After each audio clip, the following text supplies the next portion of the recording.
Hello guys and welcome back to my channel. तो guys आज हम लोग रिएक्शन देने वाले हैं लॉरेंस बिश्नोई क्यों सलमान खान को मारना चाहते हैं।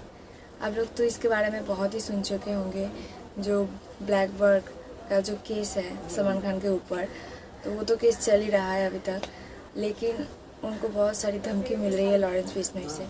कौन है ये लॉरेंस बिश्नोई और ये क्यों सलमान खान को मारना चाहता है? तो चलिए ये वीडियो देखते हैं और आप लोग मेरे चैनल को लाइक सब्सक्राइब जरूर कर लेना।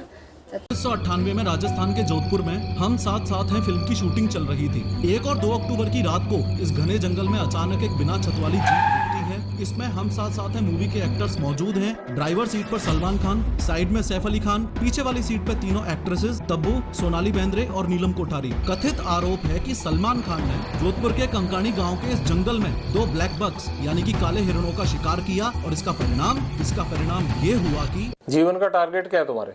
लक्ष्य तो सर सलमान खान मारना जी, और कोई लक्ष्य नहीं है। आज 3D एनिमेशन की मदद से समझो कि जो सलमान खान 5 साल पहले ब्लैक बक पोचिंग केस की सफाई कुछ ऐसे देते थे। अब मैं चाहता हूं कि आज जनता के सामने एक बार ये बताएं कि आखिर किस्सा क्या था, हुआ। इस केस को लड़ेंगे मेरिट पर कोर्ट में और जीतेंगे कोर्ट में, क्योंकि सर केस ही नहीं है। आज उनके शुभचिंतकों की ये हालत कैसे हुई? मेरे सलमान भाई की तरफ से मैं माफी मांगती हूँ। मैं माफ कर दो भैया। मैं ये लो भाई, मैं सलमान खान की तरफ से मैं बिश्नोई समाज से माफी मांगती हूँ कि भैया माफ कर दो। और मोस्ट इम्पोर्टेंटली एक जेल में बंद बैठा हुआ गैंगस्टर लॉरेंस बिश्नोई आखिर कैसे सिद्धू मूसेवाला को जान से मरवा सकता है, कैसे इंडिया में 1000 प्लस शूटर से कनेक्टेड है और कैसे बैंकॉक और थाईलैंड तक इसकी गैंग्स फैली हुई हैं। लेकिन सबसे पहले ये समझते हैं कि लॉरेंस बिश्नोई एक स्टूडेंट से गैंगस्टर।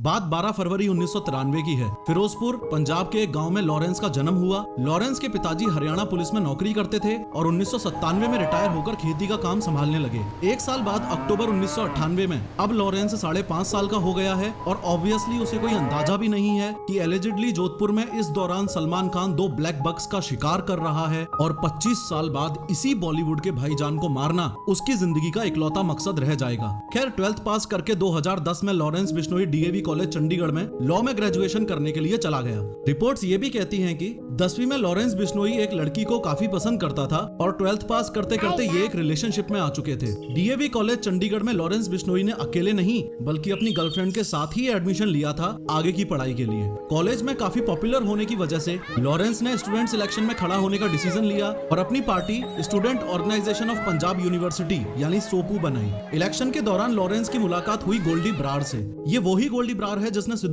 वाला को मारने की जिम्मेदारी ली थी और पुलिस के अनुसार फिलहाल कनाडा में बैठे बैठे ही इंडिया में अपनी गैंग्स रन करता है। खैर काफी मेहनत के बाद भी लॉरेंस बिश्नोई ये इलेक्शंस हार गया और चूंकि अपोजिशन पार्टीज के बंदों के साथ उसकी दुश्मनी चलती ही रहती थी, इसलिए उसने एक गन खरीद ली। लॉरेंस बिश्नोई की दुश्मनी कॉलेज में बढ़ती गई और जनवरी 2011 में धीरे धीरे इस दुश्मनी ने शूट आउट और गैंगवार का रूप ले लिया। इस शूट आउट की वजह से उस पर FIR हुई, लेकिन इस बात पे ध्यान दो, चंद पार्टी वालों ने जिंदा जला दिया। बस अब क्या था, लॉरेंस बिश्नोई की एंट्री दहशत की दुनिया में हो चुकी थी। बदला लेने के लिए उसने अपने कनेक्शंस बढ़ाने शुरू कर दिए। जाने माने क्रिमिनल्स जैसे जग्गू भगवानपुरिया और रॉकी फैजलका के साथ उसने हाथ मिला लिया। वो कांड करता, पकड़ा जाता, जेल जाता और कनेक्शंस की मदद से छूट जाता। ये होता रहा, लेकिन एक दिन राजस्थान पुलिस के साथ शूट आउट में उसे धर दबोचा गया और जयपुर में स्थित जवाहर सर्किल पुलिस थाने में बंद कर दिया गया। तब से लेके आज तक लॉरेंस बिश्नोई का अलग अलग जेलों में ट्रांसफर किया जाता रहा है, लेकिन है वो पुलिस की गिरफ्त में ही। अब इससे पहले आगे बढ़ के हम ये समझें कि लॉरेंस बिश्नोई जेल में बैठे बैठे सलमान खान को मारने की प्लानिंग कैसे कर रहा है। ज्यादा जरूरी ये समझना है कि सलमान खान की जान लेने के लिए वो इतना कमिटेड क्यों है। देखो लॉरेंस बिश्नोई, इसके सरनेम पे फोकस करो। बिश्नोई, 20 9। जी हाँ, ये बिश्नोई कम्युनिटी 20 और 9 यानी 29 नियम को फॉलो करती है। मान्यता यही है कि असली बिश्नोई वो ही है जो इन 29 रूल्स को फॉलो करता हो। इन 29 रूल्स में से कुछ रूल्स ये भी हैं कि दारू नहीं पीनी है, अमावस्या को व्रत रखना है, नीले कलर के कपड़े नहीं पहनने हैं, सुबह सूर्योदय होते ही नहाना है एंड मोस्ट इम्पोर्टेंटली जानवरों और पर्यावरण को सुरक्षित रखना है। इस 5वें पॉइंट की इंपोर्टेंस आप इस इमेज की मदद से भी समझो। एक बिश्नोई महिला एक हिरण को स्तनपान करवा रही है। ये ब्लैक बक्स आपके और मेरे लिए एनिमल्स हो सकते हैं, लेकिन बिश्नोई समाज के लिए पालतू और पूज्यनीय हैं। लोग इस बात के लिए बिश्नोइयों को प्रेज भी करते हैं। जब दुनिया को ग्लोबल वार्मिंग का ग मालूम नहीं था, सदियों से ये मेरा वैष्णव समाज के लोगों ने पर्यावरण की रक्षा के लिए बलिदान दिए। ये कम्युनिटी ब्लैक बक्स को बच्चों की तरह पालती है और दुखद तौर पर ऐसा कथित आरोप है कि सलमान खान ने इनके बच्चों का यानी काले हिरणों का शिकार किया है। बट वेट, क्या सलमान खान ने सच में शिकार किया था? चलो ब्लैक बक पोचिंग केस में आपको विटनेस साइड की स्टोरी दिखाता हूँ। बात राजस्थान के जोधपुर में कंकाणी गांव में 25 साल पहले 1998 में 1 और 2 अक्टूबर की मध्य रात्रि की है। छोगाराम जी को अचानक 2 गोलियां चलने की आवाज आती है। आज चांदनी रात है। मेरे को ठीक है। आपने सबको कोर्ट में पहचाना? लाइट में देखा था आपने? हाँ, लाइट में देखा। तो ये लाइट आज चांदनी रात थी। चांदनी रात थी। चांदनी रात थी। गोलियों की आवाज सुनकर छोगाराम जी बाकी लोगों को लेके लाठी डंडों के साथ मौकाए वारदात की जगह पर दौड़ के पहुंचे। वहां पहुंचते ही उन्हें जिप्सी दिखाई दी जिसमें 7 लोग बैठे हुए थे। मौके पे पहुंचते ही जैसे ही गांव वालों को वहां मरे हुए हिरण दिखाई दिए तो उन्हें इस बात का अंदाजा हो चुका था कि इन जिप्सी वालों ने इनका शिकार किया है। गुस्से में आके गाँव वालों ने लाठी डंडे बरसाने शुरू किए तो जिप्सी में बैठी लेडीज चिल्लाने लगी और ड्राइवर ने चिल्ला के उनको चुप करवाया। कुछ एलिजिड रिपोर्ट्स इतनी प्रिसाइज भी हैं कि तब्बू चिल्ला रही थी और सलमान खान उनको चुप रहने के लिए बोल रहे थे। इतनी पूरी हलचल में गांव वालों ने जिप्सी का नंबर नोट कर लिया और ये बहुत बड़ी दिक्कत बनी सलमान खान के लिए। जिप्सी का नंबर पुलिस थाने में दिया गया तो पता चला कि जिप्सी किसी यादव साहब के नाम पे है। यादव साहब से पूछताछ करने पर पता चला कि उन्होंने अपनी जिप्सी किराए पे दे रखी है किसी फिल्म यूनिट को। उन्होंने डिटेल में बताया कि जोधपुर के किसी पैलेस में एक फिल्म की शूटिंग चलते कुछ एक्टर्स रुके हुए हैं। उस फिल्म की टीम को ये जिप्सी किराए पे दी गई थी। पुलिस को अंदाजा लग चुका था कि शूटिंग तो फिलहाल हम साथ साथ हैं मूवी की चल रही है। फर्दर इंक्वायरी से पता चला कि जिप्सी की जिम्मेदारी हरीश दुलानी नामक व्यक्ति को दे रखी थी जो कि उसका ड्राइवर था। इस हरीश दुलानी को अच्छे से देख लो, ये इस कहानी का मोस्ट इम्पोर्टेंट कैरेक्टर है। इसने ही सबकी धोती खोली थी। सारे राज कोर्ट के सामने इसने ही बताए थे। इसने ये भी बताया था कि सिर्फ 1 और 2 अक्टूबर को ही नहीं, उससे पहले सितंबर 1998 के लास्ट वीक में भी सलमान खान ने 2 बार हिरणों का शिकार किया था। दुख की बात तो ये है कि फिलहाल इसकी हालत ये है। क्या आपने देखा था? क्या आपको लगा कि सलमान ने शिकार किया था? आपने क्या वो बोला था अपने कोर्ट में? नहीं, मैंने जो बोलना था मैंने कोर्ट में बोल दिया। मैं इस बारे में अब मैं टिप्पणी करने में मेरी हिम्मत नहीं है। क्यों नहीं है?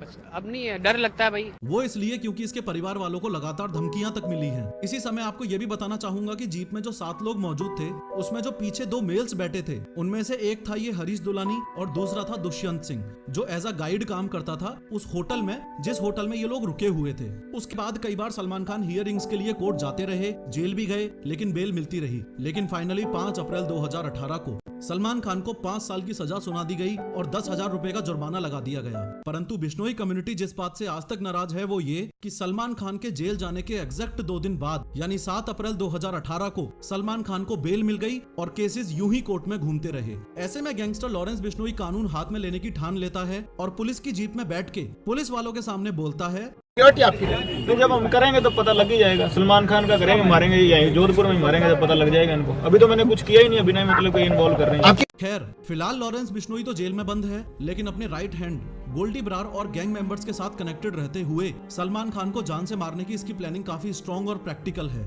सलमान खान को मारने की सबसे पहली कोशिश इसने 2019 में की थी जब गैंगस्टर संपत नेहरा को इसने मुंबई भेजा था। संपत नेहरा को जब पुलिस ने पकड़ा तो पता चला कि उसने काफी टाइम तक गैलेक्सी अपार्टमेंट की रेकी की।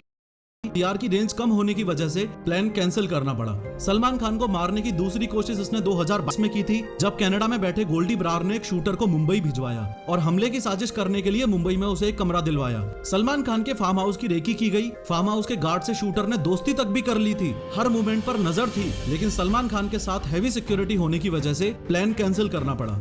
इसके अलावा सलमान खान के पिताजी सलीम खान जिस पार्क में वॉक के लिए जाते थे उस पार्क की बेंच पर उन्हें धमकी भरी चिट्ठी भी मिली थी। चिट्ठी में साफ साफ लिखा था कि तेरा सिद्धू मूसेवाला जैसा हाल कर देंगे। और सबसे लेटेस्ट यानी 22 मार्च 2023 को सलमान खान को ईमेल के जरिए धमकी मिली है जो कि रोहित गर्ग नामक व्यक्ति ने भेजी है और गोल्डी ब्रार ने भिजवाई है। अगेन वही सेम बात लिखी है कि या तो माफी मांग ले या जान जाएगी। ये माफी मांगने वाला मसला ये है कि लॉरेंस बिश्नोई कहता है कि मैं सलमान खान की जान नहीं लूंगा, माफ कर दूंगा और यहाँ तक कि उसके पैर भी पकड़ लूंगा अगर सिर्फ और सिर्फ हम बिश्नोइयों के मुक्तिधाम मुकाम मंदिर में जाके वो माफी मांग ले। तो कैसे आप माफी चाहते हैं? सर हमारे बिश्नोइयों का मंदिर है मुकाम, मुक्तिधाम मुकाम एक मंदिर है हमारे बिश्नोइयों का। बस वहां जाके हमारे मंदिर में जाके माफी मांग ले। देखो ये है वो मुक्तिधाम मुकाम मंदिर जो कि राजस्थान में बीकानेर जोधपुर स्टेट हाईवे के पास स्थित है। खैर धमकियां मिलने के बाद गवर्नमेंट की तरफ से सलमान खान को Y+ सिक्योरिटी दे दी गई है। आर्म्स लाइसेंस के अंडर एक पर्सनल रिवॉल्वर उनके पास है और निसान की हाई सिक्योरिटी बुलेट प्रूफ गाड़ी पर अपग्रेड कर लिया गया है। Y+ सिक्योरिटी का मीनिंग है कि इसमें 11 सिक्योरिटी पर्सनल इन्वॉल्व होंगे, जिसमें से 2 PSOs यानी personal security officers rotational basis पे हर वक्त आसपास रहेंगे और 1 या 2 NSG कमांडोज भी रहेंगे। कहानी का तात्पर्य ये है कि सलमान खान माफी मांगने के लिए रेडी है नहीं और लॉरेंस बिश्नोई गैंगस्टर है तो उससे पीछे हटने की उम्मीद कर भी नहीं सकते। एलिजिडली जहां पे सलमान खान ने ब्लैक बक्स को मारा था वहां बिश्नोई समाज ने ऐसा स्मारक बनवा दिया है। और लॉरेंस बिश्नोई के व्यक्तित्व का दूसरा पहलू ये भी है कि कथित तौर पर वो एक देश प्रेमी है। जब छोटा था तो गाँव में बच्चों को नशा करने से रोकता था। गांव के बच्चे को नशा करने के लिए वो बहुत रोकता था, कोई गलत काम करने के लिए रोकता था। एक उसका बोलने का ढंग बहुत अच्छा था। शहीद भगत सिंह को अपना रोल मॉडल मानता है और कहता है कि अगर जेल से छूट गया तो गायों की सेवा करेगा। कभी बाहर आए तो गौशाला बनाएंगे, गायों की सेवा करेंगे और कोई एजेंडा नहीं है बाहर। फिलहाल हम सब के लिए जरूरी बात यह है कि लॉरेंस बिश्नोई जैसे गैंगस्टर्स के क्राइम्स को ग्लोरीफाई ना किया जाए और देश का यूथ इस दिशा में ना बढ़े। और दूसरी सोचने वाली बात यह है कि हमारा सिस्टम इतना ज्यादा फ्लॉड है कि पुलिस की निगरानी में जेल में बैठे बैठे ही लॉरेंस बिश्नोई अपनी पूरी गैंग्स के साथ कनेक्टेड है, क्राइम्स करता जा रहा है और उसके शब्दों में कुछ इस तरीके से घपले हो रहे हैं। फोन कैसे आ जाता है अंदर? बाकी साथियों के पास भी है, आपके सबके पास फोन ना? नहीं, फोन सर दीवार के ऊपर से फेंकवा लेते हैं जी। रुको, मैंने इस वीडियो में एक्सप्लेन किया है कि आज मुझे इस वीडियो में सबसे ज़्यादा सैड मोमेंट तब लगा था जब लॉरेंस बिश्नोई जब इलेक्शन में कॉलेज में हार गए थे और उनका GF जो गर्लफ्रेंड है उसको जिंदा जला दिया था।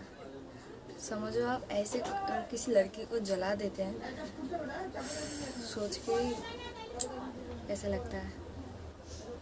तो लॉरेंस बिश्नोई तब से ये गैंगस्टर के लाइफ में आया है जब से उनके गर्लफ्रेंड को जला दिया गया है।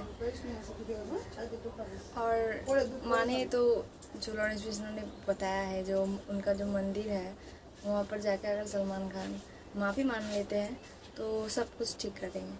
तो मेरा मानना है माफ़ी से तो कोई छोटा बड़ा नहीं होता है। अगर माफ़ी मांगने से अगर ये सारा मैटर ख़त्म हो जाता है तो मैं पर्सनली बोलती हूँ मांग लेनी चाहिए। शांति चाहिए सबको हर जगह। हर टाइम तो ये अच्छा नहीं लगेगा सलमान खान अपने साथ गार्ड लेके जाएंगे या उनका फैमिली भी हर टाइम डरी हुई रहेगी ना। तो ये सबसे दूर रहना ही बहुत अच्छा है। तो यही था आज का वीडियो। और आप लोग बोलना आप लोगों को कैसा लगा, कौन अच्छा कौन बुरा, आप लोग बताना मुझे कमेंट में। तब तक के लिए टाटा बाय बाय।